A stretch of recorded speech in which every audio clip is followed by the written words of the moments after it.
युवा को हम कितना गढ़ पाते हैं, कितना हम उसको समझ पाते हैं। आज का ये युवा जो है ना, उससे हम पैर छुआ कर या उसको डांट कर हम उसको नहीं समझ सकते। उसको जब तक हम अपने गले नहीं लगाएंगे और उसको महसूस नहीं करेंगे, तब तक वो हमें महसूस नहीं करेगा जो हमने फील किया है वो ये है। तो हम उस युवा को क्या देते हैं? जितनी सिंसेरिटी के साथ उनको हम चीज़ें बताएंगे, जितनी सिंसेरिटी के साथ हम चीज़ों को देंगे, तो उतने ही सिंसेरिटी से वो समाज को अपने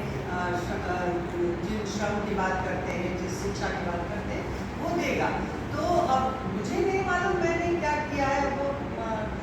केवल सर बताएंगे, धीरज सर बताएंगे या और स्टूडेंट्स बताएंगे कि हम क्या पढ़ाते हैं, पढ़ाते भी थे कि नहीं पढ़ाते थे, हम सब कुछ भूल चुके हैं क्योंकि हम 60+ हो गए हैं, तो इसलिए अब वो माफ़ी की योग्य हो गए। लेकिन आप लोगों को देख के हम आज भी बहुत इंस्पायर होते हैं और मुझे कहने में बिल्कुल भी खराब नहीं लगता है या छुपाने में। हम बहुत बार ऐसा होता है कि कुछ चीज़ पे हमको अगर बोलना है या बच्चों के बीच में जाना है, तो हम धीरज के साथ बैठते हैं और कहते हैं धीरज इस पर बात किया जाए, क्योंकि हमें कुछ जानना है, हमें कुछ नया जानना है, हमारा यूथ क्या चाहता है, तो हमें ये देखते हैं कि हम क्या उसमें क्या कर सकते हैं। और एज अ वुमेन उसमें हमको लगता है कि हमको मतलब हम ये मानते हैं कि हमको कोई बीट नहीं कर पाए। बीट नहीं इन द सेंस कि हमको जो एक फ्रेम दिया गया है उसमें हम पूरा फिट कर रहते हैं, रूल्स को फॉलो करने में नहीं, बल्कि हम क्या फैमिली में रह के जैसे गंदगी फैलाना, कूड़ा बाहर फेंकना, पानी वेस्ट करना, खाना वेस्ट करना, इन सब चीज़ों पे हम कंट्रोल करने की कोशिश करें, जिससे कि हम ये सोचें कि भैया ये किसी के पास है, और या लालच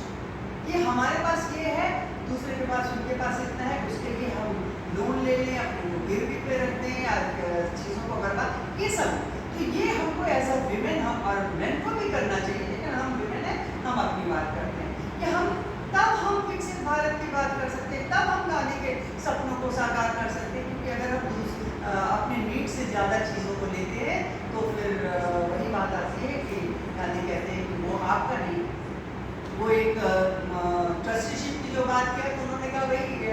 पूंजीपति को मार देना, समाप्त कर देना समाधान नहीं है, क्योंकि हर व्यक्ति पूंजीपति नहीं बन सकता है। तो जो पूंजीपति है उसको हमें कन्विंस करना है, उसका हृदय परिवर्तन करना है, और हृदय परिवर्तन के लिए आप कोई भी ऑप्शन भूख हड़ताल कर सकते हैं, तालाबंदी कर सकते हैं, अनशन पर बैठ सकते हैं, किसी भी तरीके से आप उनको उनका हृदय बदलिए। और ऐसा नहीं है कि ये अतिशयोक्ति कोई बात नहीं है। अगर मार्क्स की अतिशयोक्ति, मार्क्स का साम्यवाद अतिशयोक्ति था, लेकिन रशिया में वो दिखा,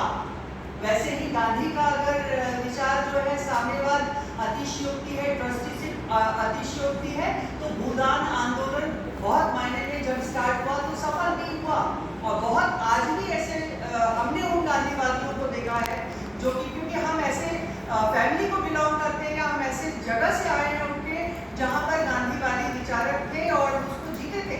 और हमें गर्व का अनुभव होता है, नॉट ओनली माय ग्रैंडफादर, ऐसे उस 5 फैमिलीज ने मिलकर काशी विद्यापीठ की स्थापना की जब भी आंदोलन चल रहा था। वहाँ पर खाना जो बनता था वो सामूहिक बनता था, बर्तन आते थे वो सामूहिक आते थे, और यहाँ तक कि जब वो स्टैब्लिश हो गया और जो सैलरी मिलती थी, मुझे याद है कि हमारे घर में हम लोग को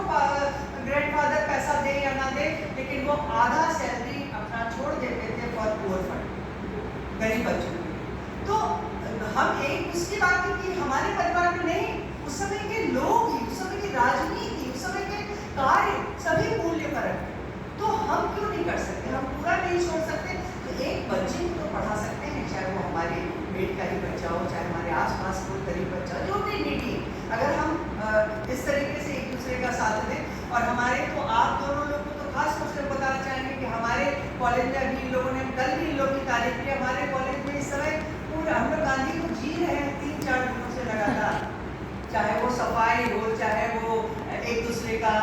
जो बंधुत्व है, भाईचारा है, सब कुछ दिख रहा है कॉलेज में। और हम लोगों ने उसको महसूस किया कि अगर हम ये काम, इतना बड़ी सफाई का अभियान हम अगर कर सकते हैं, तो हम अपने घर के आसपास, कॉलेज के आसपास ऐसी सफाई क्यों नहीं कर सकते। तो अगर सब लोग ये मन में ठान लें कि हम किसी से पीछे नहीं हैं, और कोविड ने हम लोग को सिखा भी दिया है, और जितने भी डिजास्टर आते हैं वो हमें कुछ न कुछ सिखा के जाते हैं, तो हम लोग 2047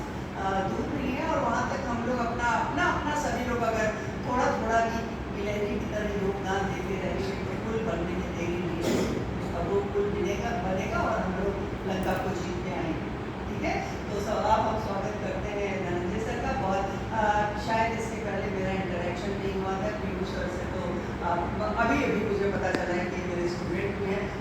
कमियों को ये मुझसे बेहतर जानते होंगे कि भाई हमने क्या क्या गड़बड़ किया है। लेकिन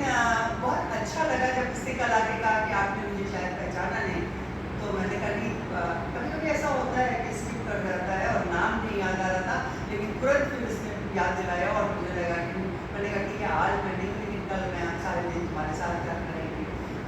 धनंजय सर से बहुत देर तक बात हुई है, बड़ा अच्छा लगा क्योंकि मेरा फेवरेट सब्जेक्ट एंथ्रोपोलॉजी है और सर का सब्जेक्ट एंथ्रोपोलॉजी है। ये हमसे बहुत ज़्यादा जानते हैं क्योंकि हम तो सिर्फ संस्कृति ही पढ़ के रह गए, ये फिजिकल में भी प्रवेश कर चुके हैं, उसके दोनों पार्ट पढ़े। तो बहुत अच्छा लगा आप लोगों से बात करके और गर्व ये लगा कि धीरज सर ने बहुत अच्छे अच्छे सेलेक्टेड लोगों को चुन चुन के गांधी के विचारों में मंथन करने के लिए यहाँ बुलाया। एक तो उनकी टीम बहुत स्ट्रॉन्ग है, हम बार बार नजर लगा रहे हैं टच। दूसरा आपकी ये टीम जो है विद्वानों की टीम है वो भी बहुत अच्छी है। तो आप लोग का ये प्रयास तो सर पूरे महिला महाविद्यालय परिवार की तरफ से आपका स्वागत करते हैं और कुछ अच्छे विचार हमारे बीच आए जिससे कि हम लोग फिर आगे कुछ इसमें करने का सोचें। बच्चों को सुनाते रहें। एक टाइम ऐसा आएगा जब अंदर बढ़ जाएगा तो वो पूरा 100 न